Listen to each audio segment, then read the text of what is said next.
Government to sell remaining carbon credits amid complaints. Talks fail over money for ID Padaji, and Ramp's lawsuit continues.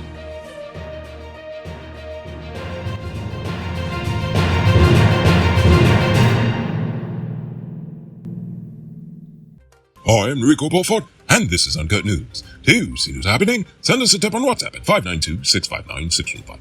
The government is planning to sell the remaining 70% of its forced carbon credits through a competitive process. Guyana's more than 18 million hectares of forests are estimated to store approximately 20 billion tons of carbon dioxide equivalent. The government is looking at ways to increase earnings from these transactions and will inject a significant portion of these earnings into the development of indigenous communities across the nation. Already, some $22.5 million from a previous deal with Hess Corporation has been dispersed to some 242 Amerindian and hinterland communities.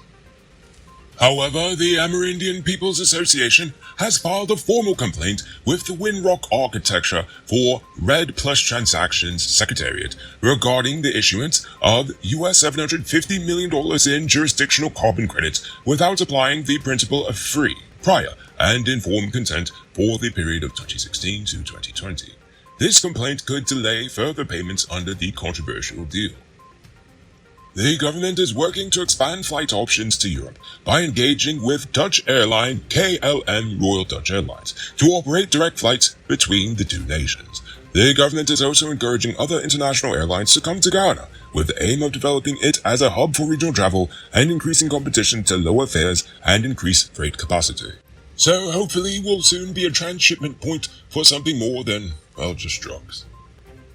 The Health Ministry is expanding its telemedicine project to 15 remote communities, allowing health professionals in those areas to connect with specialists in Georgetown or elsewhere on the coast. The program started last year in 4 small communities in Region 9, and through it, community health workers have been able to access the expertise of doctors and other professionals in Georgetown through phones, laptops, and other electronic devices. The expansion is expected to reduce treatment time and save lives.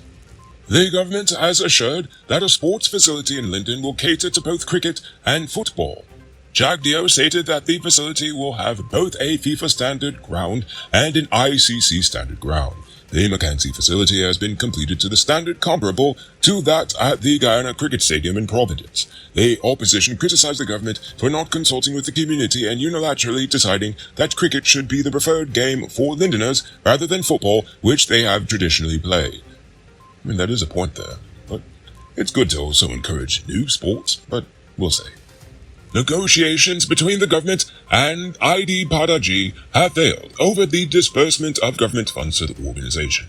ID Padaji moved to court earlier this year to challenge the government's decision, claiming that over 500 million Ghana dollars disbursed so far had not reached a large number of African Guyanese. The two sides were unable to reach an out-of-court settlement, and the case is set to return to court on June the 14th for oral arguments and clarifications. It's April. Keep your truck running smoothly this rainy season with high-quality parts from Powered Automotive. They stock parts from all the top brands, including Freightliner, DAF, International, and all models of Cummins engines. Visit them at Lot 491 EE Eccles, or call or WhatsApp them on telephone number 697-0171. Save big on truck parts at Powered Automotive, the #1 heavy-duty truck parts store in Guyana. Tired of waiting on hold, tracking down a delivery driver, or carrying cash for your food orders? GT Eat is here to make your life easier. Guyana's first cashless food ordering and delivery app. Choose from Georgetown's top restaurants, pay securely with your card, and get your food delivered right to your doorstep. With the convenience of being able to order from your phone and the added feature of tracking your order, GT Eats is the ultimate solution for all your food needs. Download the app on Apple and Android stores and start ordering the easy way today. Now for crime news. The investigation into the murder of Roma Dukaran, a Guyanese businesswoman living in Canada whose body was found on the Laguan foreshore last month, is ongoing.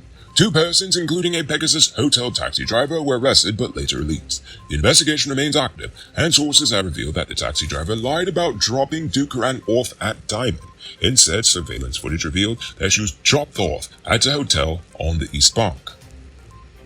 2 brothers, Roquil Gordon and Zekil Gordon, have been charged with the murder of 18-year-old Keon Bias in Berbice. Bias was attacked with a cutlass while returning home from the tailor. and later died of his injuries. The Gordons were remanded to prison and are expected to reappear in court on May the 18th. The police are currently searching for a man known as Country, or Brother, who allegedly attacked and wounded a man named Dwayne Ward at a shop in Linden. Ward suffered chop wounds to his face and fingers and is in serious but stable condition. The suspect, who previously worked with Ward, attacked him from behind with a cutlass. Ward was transported to a hospital for treatment, and the suspect is currently in hiding. Now for today's oil update. The government plans to finalize an overhaul of the 1986 Petroleum Act and updated model oil contracts by July in order to auction off 14 unused oil blocks offshore Guyana. The government aims to benefit more from its petroleum sector and regulate it properly from a safety and environmental perspective, so they say. The criteria for companies seeking to bid for Guyana's oil blocks are not likely to change, but the government may be open to changing its limits on the award of 3 blocks per investor. And in other oil news, lawyers for the government and Ramps Logistics Guyana have been granted more time to continue discussions on court costs after the parties failed to reach a consensus. The issue, of course, arose after Ramps Logistics was successful in its judicial review application against the government's decision to deny the company a local content certificate. The matter has been deferred to April the 24th. Administrative Professionals Week is coming up, and there's no better way to show your appreciation than with flowers from Shanice's Flowerland. We have a wide selection of beautiful flowers to choose from, including roses, sunflowers, and stunning desk arrangements, starting as low as $6,000. Our gifts are sure to brighten up any workplace and put a smile on anyone's face. With convenient payment options like PayPal, MMG, and Cash App, ordering from us is quick and easy. It's as simple as contacting us on Facebook, Instagram, or WhatsApp at 645-1189. Come visit us at Shanice's Flowerland at the Movietown Mall and let us help you say thank you in the most beautiful way.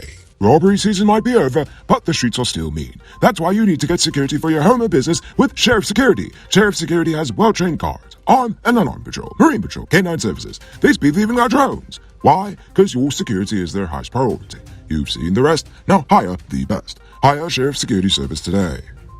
Now for our Uncut News Views Poll question of the day. Every day we pose a question about current events in Guyana, the region, the diaspora, and how your favorite place was. Last night I asked about Guyana's candidacy for the UN Security Council. But before we get to that, I'm proud to announce our latest addition to the Noble Army, Richard Singh, who is supporting us at the reporter level, the highest level of monthly support we've received so far. So thank you, Richard Singh. And also, a special thank you to David Griffith, Dion Nascimento, Project Zero, and Dimitri V. I appreciate you all. And if you're watching at home and you'd like to support our movement, just hit the link in the video description. Barefoot Wanderer says, New Money Guyana versus Old Money Thieves. Why is Guyana so desperate to rub shoulders with these drooling wolves? How about focusing on building Guyana and the Caribbean region for we people, instead of trying to be a part of the club that only wants to exploit what you have? As far as I'm concerned, the UN and NATO need to be abolished. They only seem to be around war and destruction under the guise of the helping hand.